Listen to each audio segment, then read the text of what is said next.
اللهم صل على محمد وآل محمد.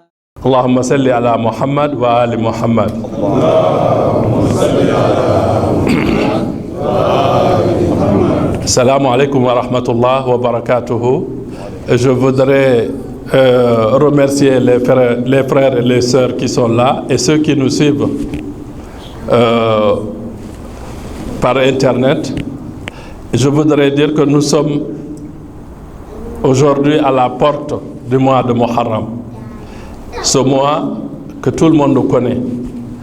Parce que c'est en ce mois que les ennemis de notre prophète ont humilié sa famille, ont massacré sa famille, ont capturé les membres de sa famille. Ils ont fait peur aux enfants et aux filles et aux petites-filles de notre prophète. C'est en ce mois de Muharram qu'ils ont fait ça. Donc, Inch'Allah, ce soir, c'est la veille du premier jour du mois de Muharram. Je voudrais avant tout présenter à tous les musulmans du monde et particulièrement à la communauté de Ahl al-Bayt alayhim salam mes condoléances et présenter les condoléances aussi à la famille de notre prophète et à notre prophète et surtout rappeler à tout le monde que le combat qui a commencé à Ghadir Khoum, ils ont pensé terminer ce combat à Karbala quand ils ont tué l'imam Hussein. Parce qu'en réalité, si vous regardez bien, le combat a commencé avec le prophète à Ghadir Khoum, ensuite Sayyida Zahra alayhi salam, ensuite l'imam Ali, l'imam Hassan, et finalement, ils ont terminé tous les petits-fils de notre prophète qui restaient sur la terre.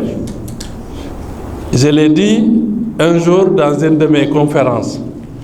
Les gens disent toujours pourquoi on est beaucoup plus triste ce jour, le jour de Karbala,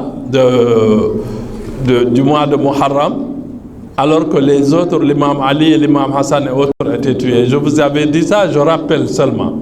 J'avais dit que quand on a tué, quand d'abord le prophète, il est décédé, tout le monde, tous ceux qui aimaient la famille du prophète, ils ont transféré leur regard vers l'imam Ali et Fatima Zahra.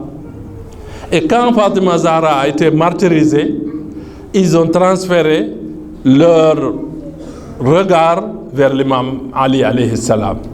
Et quand on a assassiné l'imam Ali de façon injuste, ils avaient l'imam Hassan al-Mujtaba. Et quand les ennemis ont empoisonné l'imam Hassan alayhi salam, il restait qu'un seul, pas deux ni trois, un seul petit-fils du prophète entre le ciel et la terre. Un seul, il n'y en avait pas deux.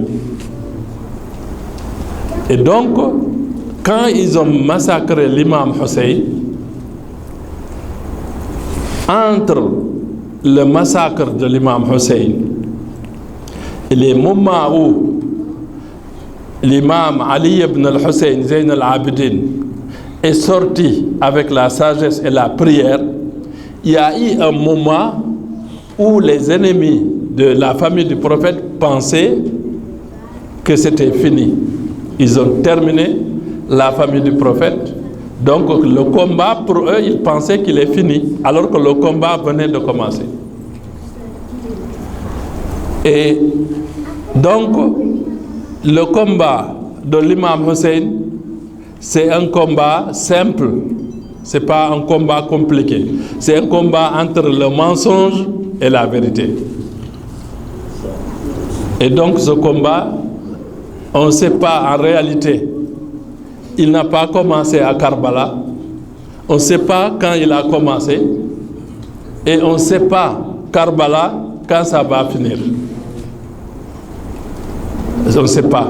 Parce qu'il y a des événements dans la vie qui n'ont ni passé, ni futur. C'est des événements qui sont là et qui sont présents et toujours et pour toujours. Donc, nous, notre rôle, et surtout ce que je conseille à tout le monde, c'est de venir dans les Husseiniya. Mais quand on vient dans les Husseiniya, il ne faut pas penser seulement, on vient seulement pour le discours des conférenciers. Bien entendu, ce discours est important. Et si on peut prendre quelque chose dans ce discours, c'est très très important. Mais le plus important, c'est de rentrer dans un endroit, dans un carré, dans un lieu particulier qui est chargé d'énergie positive, qui est chargé de la lumière, qui est chargé de la bénédiction et de la baraka.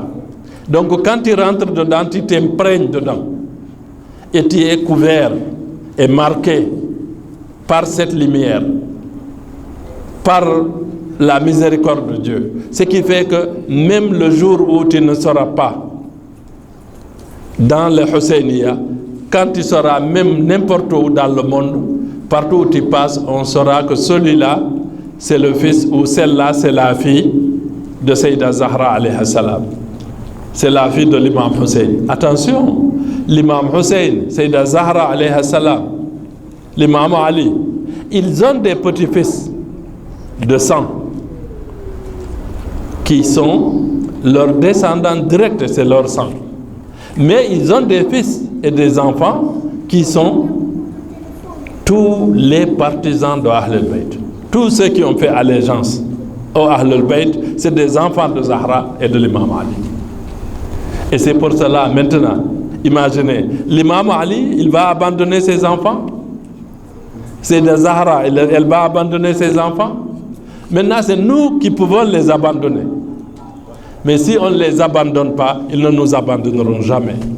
Donc c'est pour cela, je souhaite à tout le monde de venir tous les soirs pendant les 10 jours-là, témoigner, montrer à tout le monde, et même aux anges, que nous sommes avec le prophète, nous sommes avec l'imam Ali, nous sommes avec Fatima Zahra, nous sommes avec les imams, et au dernier moment, nous sommes, et nous renouvelons notre allégeance avec l'imam du temps, l'imam al-Asr, sahib al-Asr wa Zaman. Si on fait ça, je vous dis, on ne prend pas seulement cette marque et sortir avec, non. On prend la baraka avec. La baraka, ça veut dire quoi? Ça peut être une ouverture, ça peut être une bonne santé, guérir d'une maladie. Ça peut être que le jour de quand on va mourir et qu'on va nous enterrer, c'est là où on comprendra l'importance d'assister à des rencontres comme ça. Et c'est là où on comprend qu'on a fait le bon choix. Et vous savez, les humains, il ne faut pas se tromper. Depuis Adam jusqu'à notre prophète Mohammed, à chaque fois, les humains ont refusé. Et il y en a même qui ont dit que Dieu n'existe pas. Et il y en a qui disent, bon, on ne se pose même pas la question, Dieu existe, n'existe pas, ce n'est pas notre problème. Et il y en a qui sont contre. Parce que quand les gens encore, ils sont neutres, ça va. Mais quand ils sont contre et ils décident de combattre ceux qui croient en Dieu et qui croient au prophète, c'est là où ça devient triste et grave. Malheureusement, aujourd'hui, c'est la situation, nous vivons la situation, mais en réalité, je ne sais pas qui a parlé de Badiane, c'est un historien, peut-être il va nous dire, mais je ne sais pas qui a commencé, qui a dit un jour, tous les jours c'est Ashura et toutes les terres c'est Karbala. Je ne sais pas qui a dit ça. Je ne sais pas si ça a un fondement, mais ça peut pousser à réfléchir. Parce que je vais vous dire une chose. Tout ce qui s'est passé au temps du prophète, au temps de l'imam Ali, au temps de l'imam Hassan al-Mujtaba, au temps de l'imam Hussein, jusqu'au temps de l'imam al-Hassan al-Askari, c'est en train de repasser exactement jusqu'à aujourd'hui. Ceux qui combattaient le prophète, ceux qui combattaient l'imam Ali, ceux qui combattaient l'imam Hassan, l'imam Hussein, ils sont toujours là. Mais c'est logique aussi. Ceux qui croyaient en eux, qui les acceptaient, qui les suivaient, leurs enfants sont toujours là encore. Mais ceux qui les combattaient aussi, ils sont toujours là. Donc on est dans un monde où aimer le prophète, aimer la famille du prophète, choisir sa foi et sa façon de pratiquer sa foi, c'est devenu un péché. C'est-à-dire qu'aujourd'hui, si tu ne fais pas comme les autres ils veulent et que tu dis que tu aimes le prophète et sa famille, toi-même tu deviens un homme qui est rejeté par la société. Donc aimer le prophète et sa famille, aujourd'hui c'est devenu un péché. Et c'est triste. C'est pas triste pour nous, parce que nous, qu'est-ce qu'ils peuvent nous faire? Quelqu'un, tu peux l'embêter, mais est-ce qu'après la mort, tu peux lui faire du mal encore? Non. Et c'est pour cela, ceux qui combattent la famille du prophète, qui combattent les chiites, les partisans d'Ahlul Bayt, c'est des personnes, moi chaque nuit je prie pour eux. Je prie pour que Dieu ouvre leur cœur et leur esprit. Parce que je sais qu'ils sont dans le noir. Et quelqu'un qui est dans le noir, il ne peut pas se guider. Il a besoin d'aide. Et c'est pour cela que je prie tous ceux qu'on peut sauver et qui sont sauvables, que Dieu leur fasse la miséricorde de comprendre et de connaître qui sont les Ahlul Bayt et les suivre. Donc, je reviens pour insister, pour dire à tout le monde, Alhamdulillah, c'est 10 jours sur 12 mois. Vraiment, soyons courageux et faisons tout pour témoigner au prophète et les membres de sa famille que nous, même si on n'est pas nombreux, mais on est déterminés et qu'on est là pour eux. C'est ça que je voudrais vraiment demander. Ensuite, je prie pour vous tous, Inch'Allah, que Allah subhanahu wa ta'ala se charge de vous rétribuer de tout ce que vous avez fait ici, de ce que nos enfants, nos filles, nos sœurs, ce qu'elles ont fait ici et le travail qu'ils ont fait ici, qu'Allah subhanahu wa ta'ala rétribue ça et qu'il donne la santé et surtout qu'il ouvre toutes les portes pour tout le monde, Inch'Allah. Allahumma salli ala Muhammad wa ali Muhammad. Allahumma salli ala Muhammad wa ali Muhammad.